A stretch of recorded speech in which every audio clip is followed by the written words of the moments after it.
You can break up the Hitman series into a handful of distinct eras. There's the how the hell do we do this era? There's the oh actually this is how we do this era. And then there's the hey look everyone, we really know how to do this now, but also we'll be switching publishers with each release because this industry is kind of a mess era.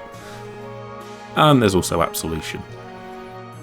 Hitman 2 Silent Assassin was the start of Hitman's second era, a trilogy of games that took the raw promise of Codename 47 and turned it into a classic series that would, with each release, come closer to realising the promise of its core idea. Released in 2002, Silent Assassin took the most appealing aspects of 47's first adventure and honed in on the ideas that would help the series grow into some of the best stealth games you can play today.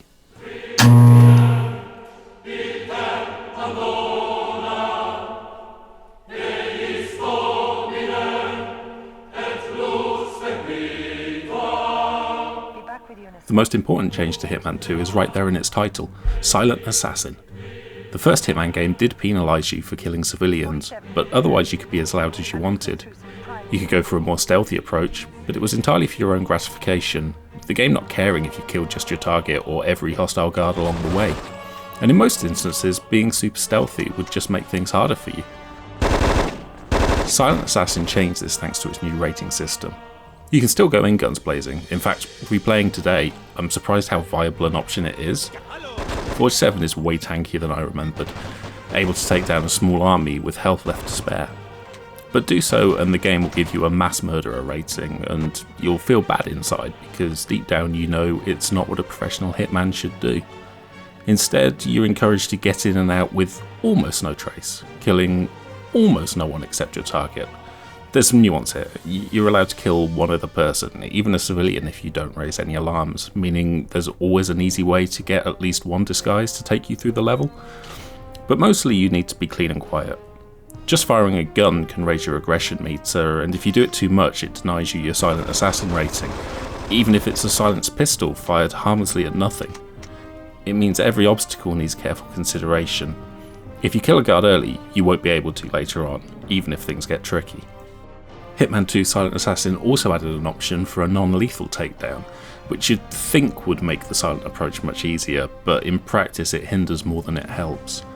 Unlike in the recent Hitman trilogy, here anaesthetised guards will eventually wake up, and when they do, you're in trouble, because they will somehow know exactly where you are on the map, even if you've changed disguises and are in a completely different room. It's ludicrous. Having played the early Hitman games when they first released, I always knew the AI was a bit messy, but replaying now, having experienced all of the improvements of IO's recent games, even I was surprised at just how weird their behaviour can be. For instance, whoever said the definition of insanity is doing the same thing over and over again and expecting a different result clearly never played Silent Assassin, which is less about trial and error as it is trial and then do the same trial again, but this time maybe it will work because of reasons. The main culprit here is the suspicion meter, which was another new feature for Silent Assassin. About the nicest thing I can say about it is that I can see what IO were trying to do. 47's disguises aren't perfect, he's still a bold guy, he's still got a barcode on the back of his head, so the possibility of being rumbled does add some tension to a level, but it's wildly inconsistent. Sometimes a guard will spot you as you pass them in a corridor, but if you reload and walk down the same corridor in the same way, they'll let you go about your murderous business, no problem. But God help you if anyone catches you running. A quick jog and guns are straight out, pointed right at you. What if you just needed to go to the bathroom? This is no way to run a workplace. The guards of this world clearly need to unionise. That certain characters have an easier time identifying 47 suggests that there is some logic to how suspicion works, but good luck figuring it out as you play. The upshot is it's a very frustrating game, where every new guard encounter could ruin your plan for no reason you can hope to identify. Stealth in Silent Assassin is sort of an awkward dance. You hug walls, you backtrack, you skirt around enemies, just trying to stay out of whatever mythical zone of influence they're projecting. If you really want to stay safe, you're forced to do a lot of walking, a lot of even slower crouch walking, and a lot of huddling in a quiet corner, watching as icons on the real-time map flit about, waiting until you see some form of opening. Both Contracts and Blood Money used a vastly more forgiving version of this same system, but newer Hitman games are much more transparent about who can see you and who can't. A UI indicator outright tells you if a card can see through your disguise, and while it doesn't make much sense that 47 would instinctively know this, it removes a lot of the frustration. Hitman's latest trilogy is overall more clean and clinical than these old games, precisely because of how much information you're given up front. They're less chaotic as a result, letting you plan and execute based on a known set of variables that behave consistently. They're more accessible too. The chokehold in particular provides an easier and always reliable non-lethal takedown option that honestly might be a little too forgiving for my tastes. Silent Assassin, in contrast, is far more chaotic and obtuse. It's an annoying game in places, but partly because of that, it's a more thematically interesting one too. There's an added tension and mystery there, although based on the many downsides, I think IO were probably right to leave this style behind.